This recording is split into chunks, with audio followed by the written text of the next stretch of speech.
Bagaimana kabar hari ini anak-anak? Alhamdulillah, luar biasa. Allahu Akbar.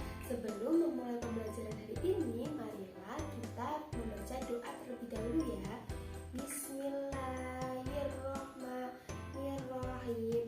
Raditu billahi robba wa bil islami dina wa bi Muhammadin nabiyyan wa rasulah. Rabbi zidni ilma warzuqni fahma waj'alni min ibadika sholihin. Amin. Sebelum itu, apakah semuanya masuk? Masuk semuanya ya? Oke, kalau semuanya masuk, hari ini Ibu akan menjelaskan materi tentang daur air.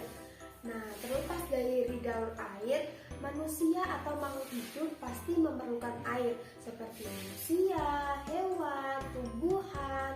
Nah, itu semua memerlukan air. Nah, manusia dan hewan memerlukan air untuk bertahan hidup. Namun, untuk tumbuhan memerlukan air untuk melakukan fotosintesis. Nah, kita dapat mendapatkan air terdapat dari daratan atau di permukaan tanah maupun di dalam tanah. Nah, ketika kita mengetahui air di permukaan tanah disebut seperti danau, terus sungai atau bendungan seperti itu. Kalau air di dalam tanah itu seperti sumber air atau mata air ataupun sumur, itu terdapat di dalam tanah. Nah, terlepas dari itu semua, daur air memiliki proses untuk melakukannya. Nah, yang pertama kita akan mengalami atau curah hujan. Nah, sebelumnya curah hujan ini terdapat dari mana sih kok terjadinya proses hujan? Nah, ketika hujan ini mengalir, akan sebagian teresap di tanah, dan setelah itu sebagian juga terdapat atau mengalir ke sungai. Nah, dari aliran sungai ini akan mengalir ke air laut. Nah, air laut ini yang nantinya akan mengalami evaporasi atau penguapan. Dan nantinya akan diserap oleh awan. Dan ketika terdapat sinar matahari akan mengalami penguapan. Nah, setelah itu ketika awan itu sudah menjadi dingin akan terjadinya hujan kembali. Nah, seperti itu merupakan proses daur air. Nah, sebenarnya apa sih faktor yang menyebabkan terjadinya daur air? Nah, yang pertama yaitu penebangan hutan. Nah, penebangan hutan, kenapa sih penebangan hutan merupakan faktor yang dapat mempengaruhi daur air?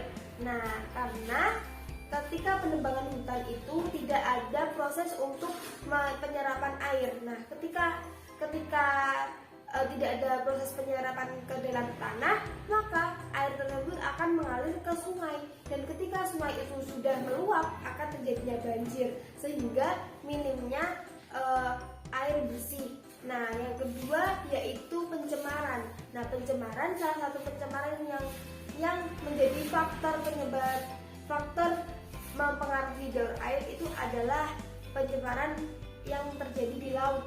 Salah satunya yaitu pencemaran minyak. Ketika air laut tertutupi oleh minyak, maka tidak akan ada penguapan untuk diserap oleh awan. Nah, ketika minimnya penyerapan oleh awan, maka hujan pun akan juga semakin sedikit. Nah, terus apa sih Bu untuk mencegah atau kita dapat menghemat air itu? Nah, salah satunya yaitu menggunakan air secara secukupnya, terus menutup keran ketika tidak dipakai, terus kita membuat sumur atau membuat lubang sumur untuk penyerapan air. Nah, seperti itu. Bagaimana anak-anak? Apa sudah paham semuanya? Kalau sudah paham, nanti Ibu akan kasih soal untuk kalian yang ada di LKS ya, halaman 67. Nanti silakan dibuka dan dikerjakan. Nanti minggu depan kita kumpulkan dan kita koreksi ya. Bagaimana, sudah paham? Sudah? Baik. Kalau